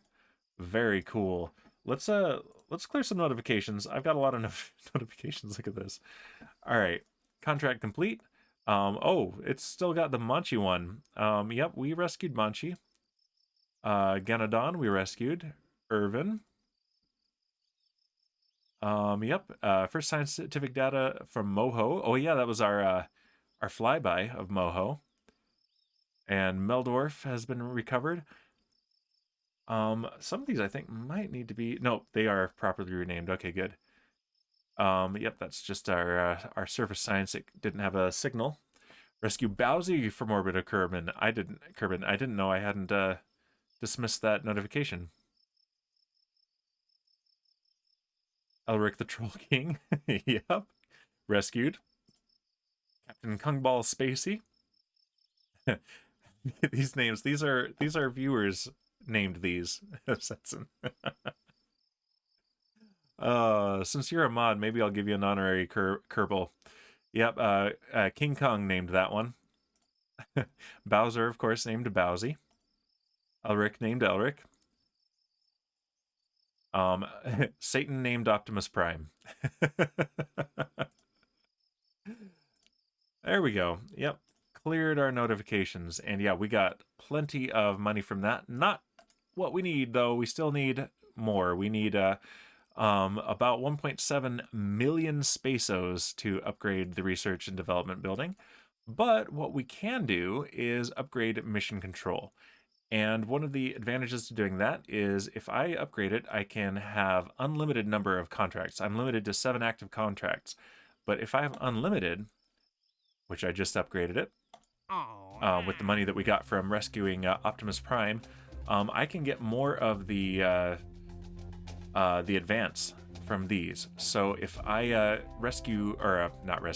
accept more of these contracts, such as rescue Mirgan from orbit of Kerbin, the advance is 20,000 Spaceos. I'm going to take that. Jonbus, I'm going to take that one. And that's all I'm going to accept right now. Simple scan with a rover arm of a moon large crater. Ooh. Yeah, but this helps me get a little bit of that money quicker. So that will be very helpful because we really need to get some more science. Let's take a quick look before we end. We want to get the very heavy rocketry. We want some of these bigger and more efficient engines so that we can do some serious upgrades to our rockets. And that is how we will break our current... we're starting to stagnate in the Kerbin system and we need to get out. We also want to get not heavy landing, advanced motors, because once I have these ruggedized vehicular wheels, I have a... No, actually, it's these ones, the Rove Max. It's both of these, actually. I'm using both of them. I've designed a dragster, and we decided that King Kong's Kerbal, Kungball Spacey Kerman, is going to be a stunt driver, and we're going to risk his life. But I can't actually build the thing that I've designed until I've unlocked these big wheels. They are crucial. But yeah, that's where we're going to leave it today. Thanks everyone for joining. Thank you, Setson, for accepting to be a moderator, waving around your sword all threateningly. Thank you, Twiglet, for the redeem of Rescue My Kerbal. We'll do that next time. And let me actually redeem Satan's. There we go. And Setson's first. Nice. Very cool. And yeah, good luck everyone with whatever you're doing today. And let's see if there's anyone online that we know to raid. No one that we know playing Kerbal Space Program. It's unlikely we're going to find a good raid there without doing a blind one, which I'm always hesitant to do. Let's just see if there's anyone I know. It's a slow day. It's a slow Sunday. So I think, yeah, no one that I know is actually even streaming Minecraft right now. So I think we're gonna skip the raid today. Thanks for the stream, Setson. Glad to finally catch it. Yeah, glad to see you here. Missed having you around, Setson. And feel free to abuse those mod powers all you want. So yeah, tomorrow I'll be doing more Minecraft at the usual time, and Wednesday we'll be doing, later than the usual time, we'll be doing a later night stream of the new DLC that will be out by then for Risk of Rain 2. Mwahaha, says Setson. That's my impression of what your evil laugh would sound like if it was as good as mine. Alright, yeah, we're going to leave it there. Thanks everyone, and I'll see you next time. Later!